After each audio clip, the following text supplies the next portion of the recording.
आज हम आपके लिए एक और बहुत ही दिव्य पुष्प जो भरपूर है औषधीय गुणों से, जो प्रतीक है प्रेम का, शायद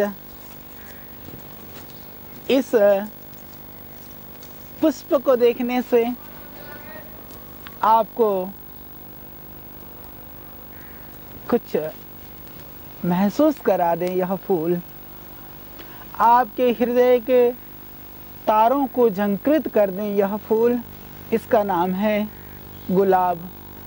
तो आइए, गुलाब को आज तक तो आपने सिर्फ एक फूल के रूप में ही जाना है, परंतु आज मैं आपको इस पुष्प को, इस सुंदर फूल को, फूल से भी आगे औषधि के रूप में आप इसको जान सकें, इस गुलाब के पुष्प को, इसके लिए ढेर सारी जानकारियाँ। गुलाब का पुष्प जो इसका जो प्रथम गुण है वह यह है कि यदि आप इस रोज़ फ्लावर को घर पे लगाते हैं, आपके दिमाग को, आपके दिल को, आपके मस्तिष्क को तरोताज़ा कर देती है। आप देखिए, आज स्ट्रेस की, टेंशन की बीमारी बहुत बढ़ रही है। यदि आप चाहते हैं कि स्ट्रेस से बचें, नींद आपको अच्छी आए, तो आप इसकी गुलाब के, देसी गुलाब जिसके अंदर जो प्राकृतिक रूप से खुशबू है, वो खुशबू वाले गुलाब को आप अपने कमरे में, गुलदस्ते में लगाइए। फिर आप देखेंगे उसकी महक से, उसकी सुगंध से आपको मिलेगी भरपूर अच्छी नींद। आपको आनंद से, आप चैन से सो पाएंगे। रात को स्वप्न भी नहीं आएंगे। डरावने और भयानक जो दृश्य दिखाई देते हैं वह भी आपको नहीं दिखाई देंगे। और यदि आप ऐसा चाहते हैं तो गुलाब के फूलों को आप, चाहे कुछ फूलों को, चाहे इस तरह से गुलदस्ते के रूप में गुलाब, देसी गुलाब के फूल को तोड़ करके अपने सिरहाने पर रखकर आप सोएं और देखिए, फिर भय के भूत और डरावनी स्वप्न, उनसे मिलेगी आपको मुक्ति।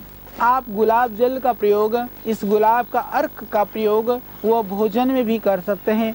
अपने सौंदर्यवर्धक संसाधनों के लिए भी गुलाब जल की जो मालिश है, चंदन और गुलाब जल को घिस करके यदि आप पूरे शरीर में लेप करते हैं, तो उससे आप देखते हैं कि आपकी जो खुशबू है, आपकी शरीर की स्किन की जो रूखापन है, त्वचा की जो रुक्षता है, वह भी आप दूर कर सकते हैं। तो गुलाब जल में चंदन को घिस करके आप माथे पे लगाते हैं, तो उससे आपकी मस्तिष्क की जो शांति है वह बढ़ जाती है, कांति भी बढ़ जाती है और रोग की भी मुक्ति हो जाती है। तो यह बहुत ही लाभकारी है। और जिनको माइग्रेन हो, सर दर्द रहता हो, उनको हमेशा चंदन को गुलाब जल में घिसकर लगाना चाहिए माथे में। माथे में टीका लगाने मात्र से भी आपकी जो अंदर की जो ऊर्जा है वो जागृत होने में इससे मिलता है सहयोग।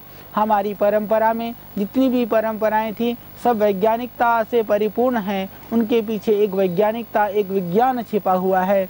हम उस रहस्य को समझें कि जो आज्ञा चक्र के अंदर ये जो हमारा, जिसको थर्ड आई बोलते हैं, तृतीय नेत्र वाली जो जगह है, यदि वहाँ पर आप लगाते हैं तिलक, गुलाब जल और चंदन मिला करके, तो आप देखिए जो आपकी जो चंचल वृत्ति है, अशांत मन है, वह शांत होने लगता है।